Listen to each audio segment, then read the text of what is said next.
Hello friends, स्वागत है आप सभी का दिशा क्लासेस ऑनलाइन यूट्यूब चैनल पर।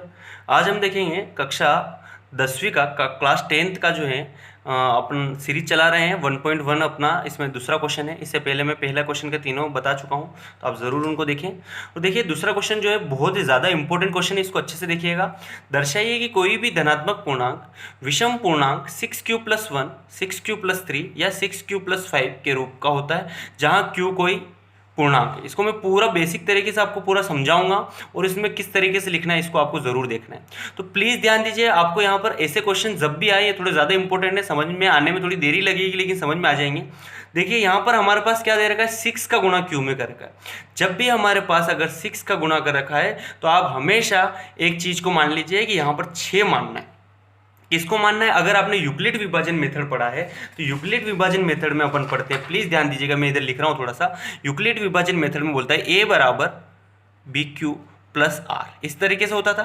तो माना कि कोई धनात्मक विषम पूर्णांक अगर ए है तो उसका जो मान है, तो और बी का मान अगर आप 6 मान के चलोगे, क्या मान के चलोगे? 6 मान के चलोगे, तो 6 क्यू। अब ये जो आर है हमेशा 6 से छोटा आएगा, तो या तो क्या आ सकता है, 1 आ सकता है, या 2 आ सकता है, या 3 आ सकता है, या 4 आ सकता है, या 5 आ सकता है, ओके, और या 0 आ सकता है यार। तो ये चीज़ें आ सकती है। तो हम यहाँ पर ये वाली चीज़ लिखने वाले हैं, इनको थोड़ा समझने की कोशिश करिएगा। तो बहुत आसान तरीके से आपको ये वाली लैंग्वेज लिख देनी है।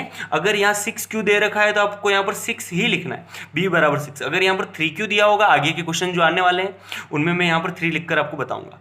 तो माना कोई धनात्मक विषम पूर्णांक a है तथा b बराबर 6, अपने मन से मान लीजिए, कुछ भी नहीं करना है, 6 हो, तो यूक्लिड विभाजन एल्गोरिथम से जो हमारा r है वो किसके बीच में हो सकता है? 0 और 6 के बीच में हो सकता है। थोड़ा सा यहाँ पर मिस्टेक हो गया, 0 से किसके बीच में होगा? ये 6 के बीच में होगा, क्योंकि अगर 6 से आप किसी में भाग दे रहे हो तो 6 से कम वाले ही जो रिमाइंडर है, शेषफल है, वो आ सकते हैं।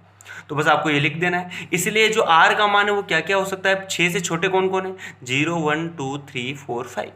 तो कुछ भी नहीं लिखना है, अर्थात यूक्लिड विभाजन मेथड से या ए संख्याओं कौन से रूप में होगा?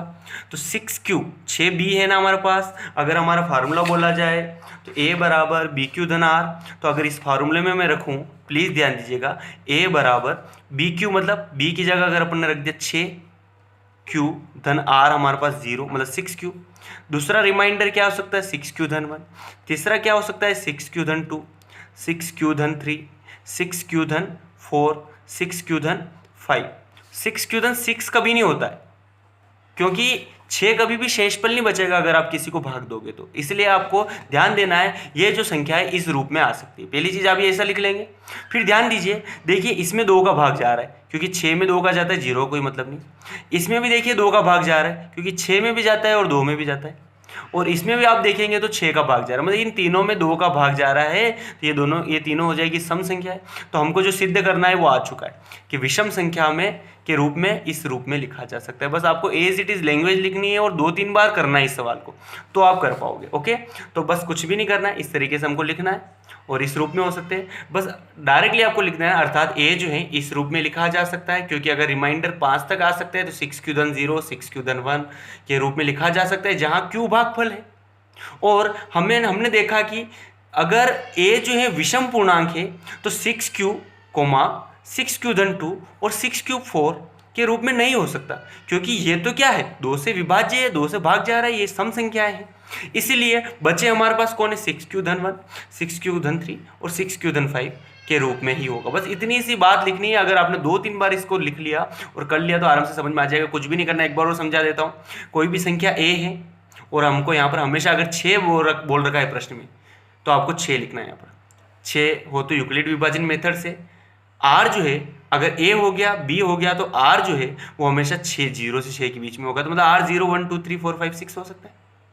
तो अगर ये है तो हमारा a जो है वो कैसे q के साथ होता है? तो 6q धन 0, 6q धन 1, 6q धन 2, 3, 4, 5 के रूप में लिखा जा सकता है। अब बस आपको इतनी सी बात लिख देनी है कि ये जो संख्याएं, ये जो हमको दिख रही है, ये तो सम संख्या है, क्योंकि इनमें तो 2 का भाग जा रहा है। इसलिए विषम संख्या है हमारे पास 6q धन 1, 6q धन 3 और 6q धन 5 के रूप में होगी।